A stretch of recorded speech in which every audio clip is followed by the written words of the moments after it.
अच्छा, एक सवाल है। मान लीजिए जिम में वर्कआउट करते हुए पैर मुड़ गया, या फिर वर्क फ्रॉम होम में लगातार बैठे बैठे गर्दन अकड़ गई। सबसे पहले दिमाग में क्या आता है? गर्म पानी की बोतल से सिकाई या फ्रिज से निकालकर बर्फ की पोटली? बिल्कुल, ये हमारे सबसे भरोसेमंद गो टू उपाय हैं। हर घर की फर्स्ट एड किट का हिस्सा हैं। लेकिन सवाल यह है कि क्या ये सिर्फ एक घरेलू नुस्खा है, एक दिलासा है, या इसके पीछे कोई गहरा विज्ञान काम कर रहा है? एग्जैक्टली। और आज हम इसी विज्ञान की तह तक जाएंगे। हमारे पास कुछ बहुत ही दिलचस्प स्रोत हैं। एक तो है fermentation therapy, a clinical guide to thermal modalities, जो इसे एक मेडिकल नजरिए से देखता है। और साथ ही हमारे पास होलिस्टिक और मेटाबॉलिक हेल्थ एजुकेटर शरद मिश्रा के रिसर्च और स्टडीज पर आधारित जानकारी भी है। तो चलिए इस आम सी दिखने वाली सिकाई की प्रक्रिया को जरा गहराई से समझते हैं। देखते हैं कि इस गर्म और ठंडे के खेल के पीछे असल में चल क्या रहा है। Okay, let's unpack this. सबसे पहले तो इस शब्द फर्मेंटेशन या सिकाई को ठीक से समझते हैं। क्या ये सिर्फ हॉट वाटर बैग और आइस पैक तक ही सीमित है, या इसका कोई बड़ा मतलब? ये एक बहुत अच्छा सवाल है, क्योंकि हम इसे बहुत हल्के में लेते हैं। असल में जब हम मेडिकल कॉन्टेक्स्ट में फर्मेंटेशन की बात करते हैं तो ये एक कंट्रोल्ड मेडिकल थेरेपी है। मतलब हम सोच समझकर शरीर के किसी खास हिस्से पर थर्मल एनर्जी यानी गर्मी या ठंडक का इस्तेमाल करते हैं। अच्छा। ताकि हमें स्पेसिफिक थेराप्यूटिक रिजल्ट्स मिलें। ये सिर्फ अच्छा महसूस करने के लिए नहीं है, इसका एक मकसद है। थेराप्यूटिक रिजल्ट्स, ये सुनने में काफी गंभीर लगता है। मतलब दर्द कम करने से ज्यादा कुछ? हाँ, काफी ज्यादा। जब हम इसे सही तरीके से करते हैं तो इसके 4 मुख्य लक्ष्य होते हैं। पहला, दर्द कम करना, जिसे मेडिसिन की भाषा में एनाल्जेसिया कहते हैं। Analgesia, okay. दूसरा, सूजन को कंट्रोल करना, यानी एडिमा कंट्रोल। तीसरा, उस हिस्से में खून के बहाव को बदलना, जिसे हेमोडायनामिक मॉड्यूलेशन कहा जाता है। और चौथा, जो सबसे जरूरी है, टिश्यू रिपेयर, मतलब हमारे शरीर के ऊतकों की मरम्मत की प्रक्रिया को तेज करना। राइट। ये तो हम सब जानना चाहते हैं। यही सबसे बड़ा कंफ्यूजन है। मोच आने पर घर के बड़े बुजुर्ग कहते हैं बर्फ लगाओ, पर वही लोग कमर दर्द में गर्म पानी की बोतल से सेकाई करने को कहते हैं। एक ही परिवार में 2 अलग अलग सलाह। इसका साइंस क्या है? इसका साइंस हमारे शरीर के रिएक्शन में छिपा है। शरीर गर्मी पर अलग तरह से रिएक्ट करता है और ठंडक पर बिल्कुल अलग। चलिए पहले गर्म सिकाई यानी थर्मोथेरेपी को समझते हैं कि वो काम कैसे करती है। हाँ, चलिए शुरू करते हैं। मान लीजिए ऑफिस के बाद मेरी गर्दन में जो अकड़न है उस पर मैंने हॉट वाटर बैग रखा, तो मेरी स्किन के नीचे क्या हो रहा है? जैसे ही आप 39 से 45 डिग्री सेल्सियस के बीच की गर्मी उस अकड़ी हुई मांसपेशी पर लगाते हैं तो वहां की खून की नसें यानी ब्लड वेसल्स रिलैक्स होकर फैलने लगती हैं। फैलने लगती हैं? हाँ, वो चौड़ी हो जाती हैं। मेडिकल भाषा में इसे वाज़ोडाइलेशन कहते हैं। तो ये ऐसा है जैसे किसी तंग गली को चौड़ा करके एक मल्टी लेन हाईवे बना दिया गया हो, ताकि ट्रैफिक यानी इस केस में खून आसानी से और तेजी से बह सके। बिल्कुल सही एनालॉजी है। और इस बढ़े हुए ब्लड फ्लो के 2 बड़े फायदे होते हैं। पहला, उस जगह पर ऑक्सीजन और पोषक तत्वों की सप्लाई तेजी से पहुंचती है जो हीलिंग के लिए जरूरी है।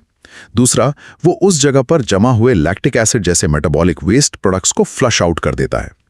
यही लैक्टिक एसिड अकड़न और दर्द की एक बड़ी वजह होता है। ये तो समझ आया, लेकिन दर्द पर इसका असर कैसे होता है? मतलब मुझे तुरंत आराम क्यों महसूस होने लगता है? ये सिर्फ एक एहसास है या कुछ और भी हो रहा है? ये सिर्फ एहसास नहीं है, इसके पीछे एक बहुत ही दिलचस्प थ्योरी काम करती है। एक थ्योरी? हाँ, जिसे gate control theory of pain कहते हैं। गेट कंट्रोल थ्योरी, ये क्या है? इसे ऐसे समझिए, आपकी स्किन से दिमाग तक दर्द और तापमान दोनों के सिग्नल एक ही नर्व गेट से होकर गुजरते हैं। जब आप गर्मी लगाते हैं तो गर्मी का सिग्नल बहुत तेज और भारी होता है। अच्छा। वो दर्द के धीमे सिग्नल को ओवरपावर कर देता है और उस गेट को ब्लॉक कर देता है। तो एक तरह से जब तक गर्मी का सिग्नल जा रहा है, दर्द का सिग्नल दिमाग तक पहुंच ही नहीं पाता। बिल्कुल। आपका दिमाग गर्मी को महसूस करने में इतना व्यस्त हो जाता है कि उसे दर्द का पता ही नहीं चलता। Wow, that's fascinating. तो दिमाग को हम एक तरह से बेवकूफ बना रहे हैं कि देखो यहाँ दर्द नहीं, गर्मी है। तो इसका मतलब गर्म सिकाई पुरानी नैगिंग पेन और अकड़न के लिए बेस्ट है, जैसे आर्थराइटिस का दर्द, पीरियड्स के क्रैम्प्स या वो पुरानी कमर दर्द जो कभी जाती ही नहीं। बिल्कुल, इन सब स्थितियों के लिए कमाल का काम करती है। लेकिन एक बहुत बड़ी चेतावनी है, इसे कभी भी ताजी चोट पर मतलब चोट लगने के पहले 48 घंटों में इस्तेमाल नहीं करना चाहिए। जहां पहले से सूजन, लाली और गर्मी हो, वहां गर्म सिकाई आग में घी डालने जैसा है। वो ब्लड फ्लो को और बढ़ाकर सूजन को भयानक रूप से बढ़ा सकती है। That makes sense. तो अगर गर्मी ताज़ी चोट के लिए खतरनाक है क्योंकि वो खून के बहाव के दरवाजे खोल देती है, जी। तो इसका मतलब ताज़ी चोट के लिए हमें ठीक इसका उल्टा करना है, उन दरवाजों को तुरंत बंद करना है। क्या यहीं पर बर्फ का रोल आता है? एग्जैक्टली। अब आप इसके लॉजिक को पकड़ रही हैं। ठंडी सेकाई या क्रायोथेरेपी ठीक उल्टा काम करती है। चलिए आपकी जिम वाली मोच पर वापस आते हैं। जैसे ही पैर मुड़ा, अंदर छोटी छोटी ब्लड वेसल्स फट गईं और खून रिसना शुरू हो गया। यहीं से सूजन और नील पड़ने की शुरुआत होती है। और जैसे ही मैंने उस पर बर्फ लगाई, जैसे ही आपने बर्फ लगाई, ठंडक ने उन टूटी हुई नसों को सिकोड़ दिया। इसे वासोकंस्ट्रक्शन कहते हैं। वो हाईवे जिसे गर्मी ने चौड़ा किया था, बर्फ उसे सिकोड़कर एक पतली गली बना देती है। इससे अंदरूनी ब्लीडिंग तुरंत कम हो जाती है, जिससे सूजन और नील दोनों कंट्रोल में आ जाते हैं। ओके, तो ये सूजन रोकने का काम तो समझ आ गया, पर बर्फ दर्द कैसे कम करती है? क्या यहाँ भी कोई गेट कंट्रोल जैसी थ्योरी है? यहाँ मैकेनिज्म थोड़ा अलग है। ठंडक सीधे सीधे आपकी नसों पर असर करती है। वो नसों की सिग्नल भेजने की रफ्तार, जिसे नर्व कंडक्शन वेलोसिटी कहते हैं, को धीमा कर देती है। धीमा कर देती है? हाँ, आपका दर्द का सिग्नल दिमाग तक बहुत धीरे धीरे या कहिए कि सुस्त होकर पहुंचता है। इससे एक तरह का लोकल एनेस्थेटिक इफेक्ट मिलता है, जैसे उस जगह को सुन कर दिया गया हो। और मैंने सुना है कि सूजन के पीछे कुछ केमिकल्स का भी हाथ होता है। हाँ, जब चोट लगती है तो हमारा शरीर कुछ इमरजेंसी अलार्म बजाने वाले केमिकल्स छोड़ता है, जैसे प्रोस्टाग्लैंडिन्स और हिस्टामाइन। ये चीख चीख कर कहते हैं यहाँ चोट लगी है, और इसी वजह से सूजन और दर्द बढ़ता है। क्रायोथेरेपी इन अलार्म बेल्स को शांत कर देती है, उनके रिलीज को दबा देती है। तो ये सीधे इन्फ्लेमेशन के सोर्स पर काम करती है। तो ये स्पोर्ट्स इंजरी, मोच या किसी सर्जरी के बाद की सूजन के लिए एकदम परफेक्ट है। लेकिन क्या कोई ऐसी स्थिति है जहां बर्फ नहीं लगानी चाहिए? हाँ, जरूर। जिन लोगों को रेनॉल्ड्स डिजीज या पेरिफेरल वैस्कुलर डिजीज जैसी सर्कुलेशन से जुड़ी समस्याएं हैं, जहां उनका ब्लड फ्लो पहले से ही कमजोर है, उन्हें इससे बचना चाहिए। बर्फ उनके ब्लड फ्लो को और भी कम करके समस्या बढ़ा सकती है। ये तो बड़ा इंटरेस्टिंग है।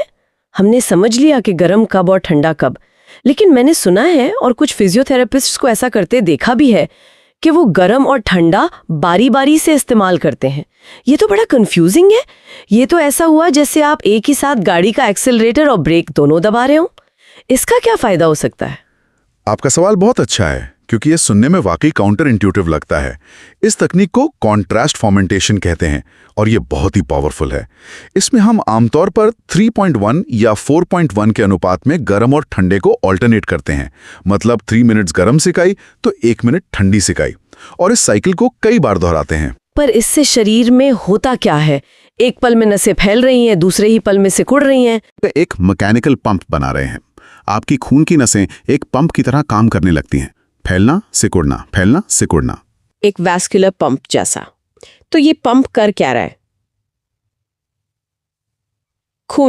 खून को भी, लेकिन उससे भी ज्यादा ये हमारे लिम्फेटिक सिस्टम को पंप कर रहा है। लिम्फेटिक सिस्टम हमारे शरीर का कचरा या वेस्ट हटाने वाला सिस्टम है।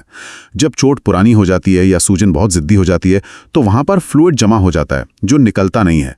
ये पंपिंग एक्शन उस रुके हुए स्टैग्नेंट फ्लूइड को जबरदस्ती वहां से बाहर निकालता है और फ्रेश ब्लड को अंदर आने की जगह देता है। तो ये एक तरह की डीप क्लीनिंग या फ्लशिंग है उस एरिया की। तो ये कब इस्तेमाल करना बेस्ट है? ये उन स्थितियों के लिए गोल्ड स्टैंडर्ड माना जाता है जो ना तो एकदम ताज़ी हैं और ना ही एकदम पुरानी।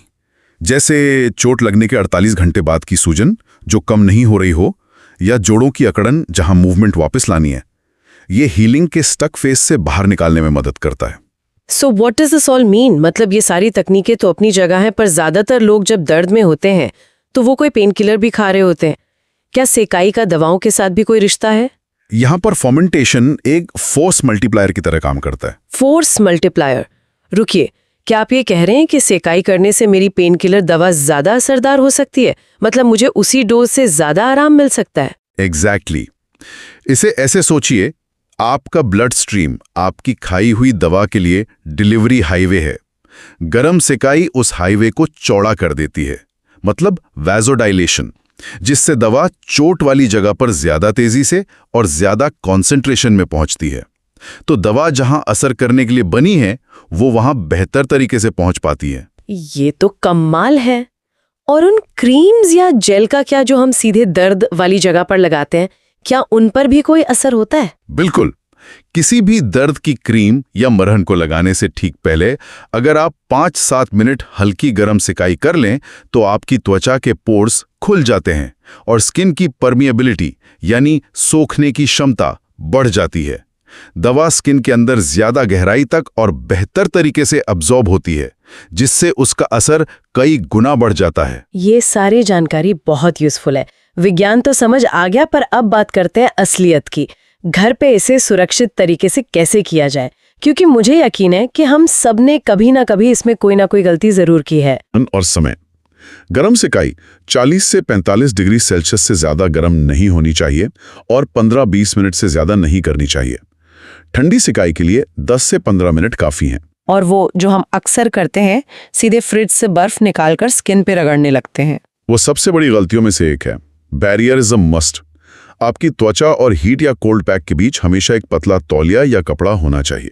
सीधे बर्फ लगाने से आइस बर्न या फ्रॉस्ट बाइट हो सकता है, जो आपकी स्किन को स्थायी रूप से डैमेज कर सकता है। और वो कौन सी आम गलतियां हैं जिनसे हमें बचना चाहिए? 3 बड़ी गलतियां हैं जो लोग बार बार करते हैं। पहली, ओवर एक्सपोजर। आइस पैक लगाया और फोन देखने में या टीवी देखने में लग गए और पता चला 30 मिनट हो गए और स्किन सुन्न और लाल पड़ गई है। ये सुन्न होना इस बात का संकेत नहीं है कि ये अच्छा काम कर रहा है। ये एक वार्निंग साइन है कि आप टिश्यू डैमेज के करीब पहुंच रहे हैं। हाँ, ये तो हम सब ने कभी ना कभी किया है।